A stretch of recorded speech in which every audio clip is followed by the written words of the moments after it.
Xikwembu lexi hanyaka murhandziwa wa hosi a xi dzunisiwi. Ni ta vulavula hi khambi leri landzelaka ra namuntlha. Ni ta vulavula futhi kumbe kambe hi ku titsona swakudya, hi xikhongelo xa ku titsona swakudya. Mhaka yin'wana yi endlekeke leyi hlamarisaka makwerhu loko na wena u ta hlaya eka buku leyi ni hlayeke yona, hileswaku u ta swi twisisa leswaku loko hi nghenela xikhongelo xa ku titsona swakudya kumbe xa ku titsona na swilo swin'wana leswi hina hi nga tikhetelaka eku va hi swi veka tlhelweni enkarhinyana wo karhi, Xikwembu xi vonakarisa matimba ya xona hi ndlela leyi hlamarisaka. Namuntlha ni ta vulavula hi leswi humeleleke swi nga tsariwa eka buku ya Estere, chapter 4.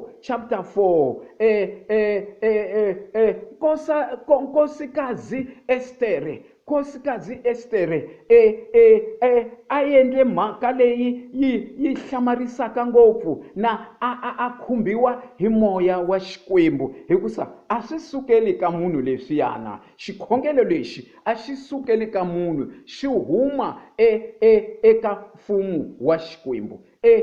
Nkosikazi Estere a ku ni yima leyi endleka va lava ku bombisa amajuda.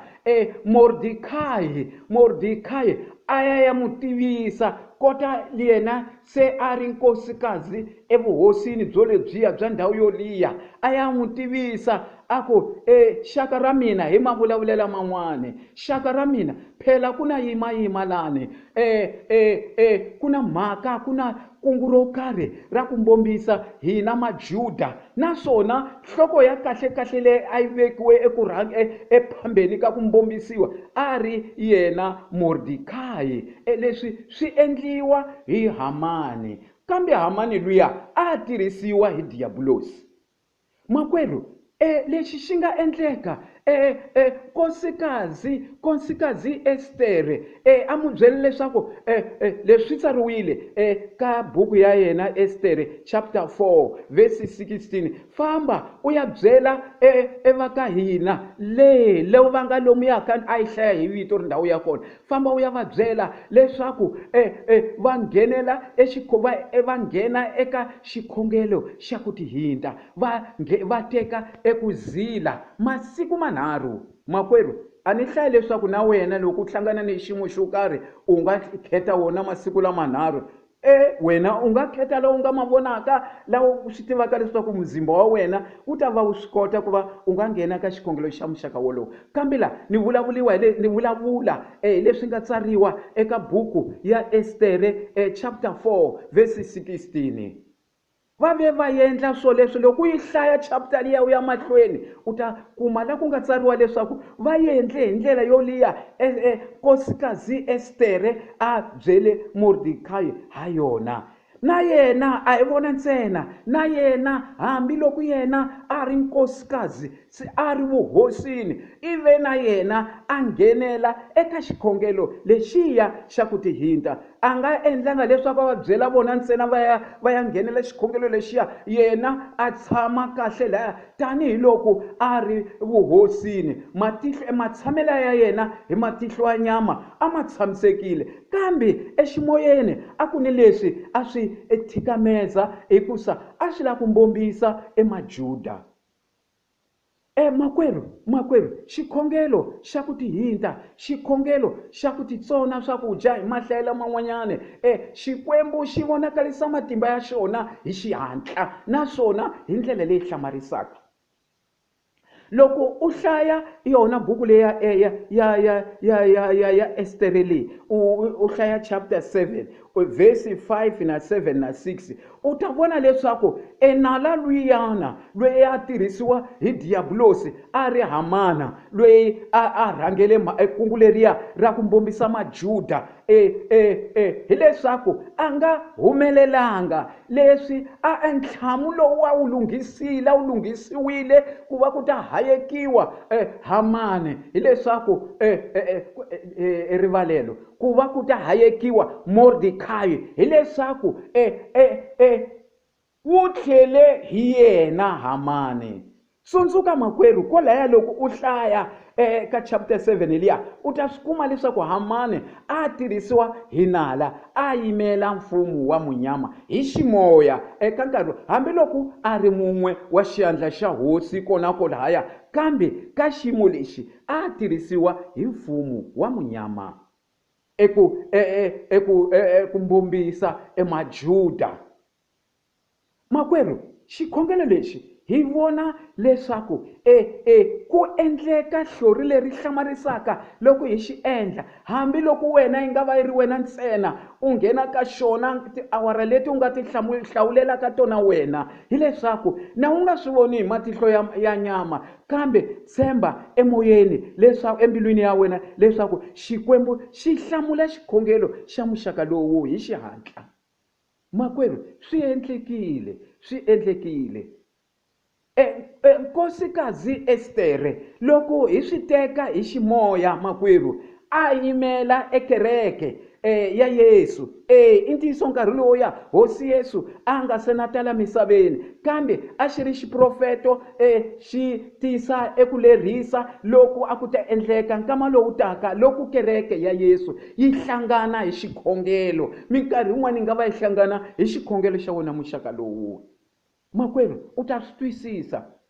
Ni hlaye eka Mintirho chapter 3 laha ni dyondzeke hi ximo xa munhu luya a limalile a tshama enyangweni wa thempele lahayana, kambe hlori ri endlekile hi loko Peter na Johane va ri karhi va nghena va ya tempeleni. Munhu luya a va suka a tlhantlheka ka leswi swi n'wi khomile eka vutomi bya yena. Makwerhu, loko se u hlaya chapter 4, loko u hlaya chapter 4 ya yona Mintirho makwerhu, chapter 4 ya Mintirho verse 29 ku ya fika ka 31, u vona mhaka yin'wanyana ya ku hlamarisa leyi endlekeke laha se hi vulavula hi hlengeletana ya Xikwembu, hi vulavula hi kereke ya Yesu.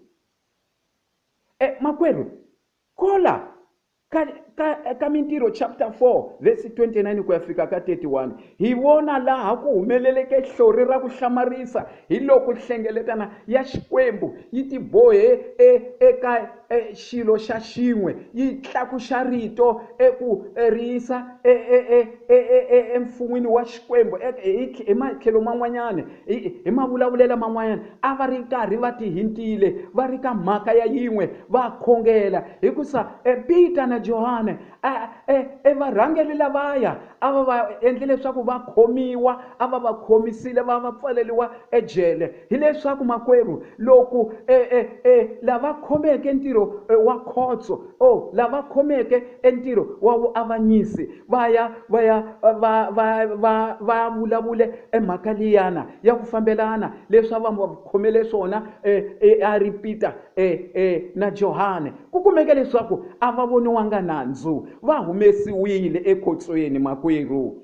Kambe leswi endlekeke, vakulukumba varhangeli wo karhi va va byela nawu, va va nyika nawu leswaku kusukela ka namuntlha mu nga ha ringeti, mu nga ha tshiki mu vulavula hi vito ra Yesu, mu nga ha dyondzisi hi vito ra Yesu. Hi mahlayela man'wani a va ringesa ku pfala mfumo wa Xikwembu, a va ringesa leswaku matimba ya Xikwembu va ma pfala hi ku va chavisela lokuya. Kambe loko va rungulele hlengeletana ya vona hileswaku Bibele kola ka Mintirho chapter 4 verse 29 ku ya fika ka 31, Bibele riri enhlengeletana yo tlakusha erito hi matimba lamakulu, hi mavulavulela man'wani ya Xitsonga makwerhu, i ri xikhongelo xa mihloti. Loko va twa leswaku va ri ku nga ha vulavuliwi hi vito ra Yesu makwerhu, loko u hlaya kona kolaya u twa leswaku laha ka Mintirho chapter 4 29 29 ku ya fika ka 31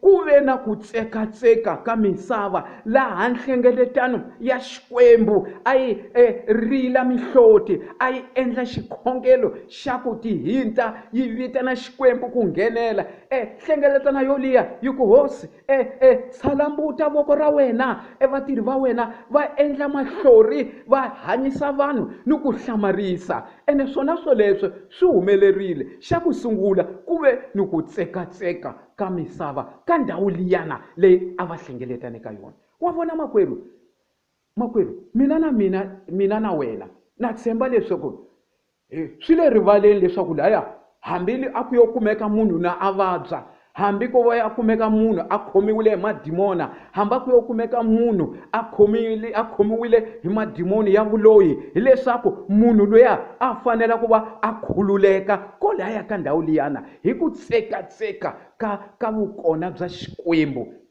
Makwerhu, kateka makwerhu, loko hi khongela ku endleka xo karhi makwerhu.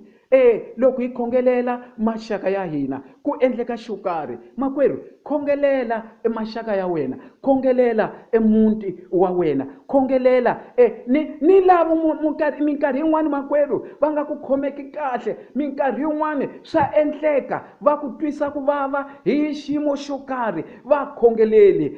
Hosi Yesu i ta va tlhantlha makwerhu, naswona va hundzuka na vona va va masochwa ya mfumo wa Xikwembu.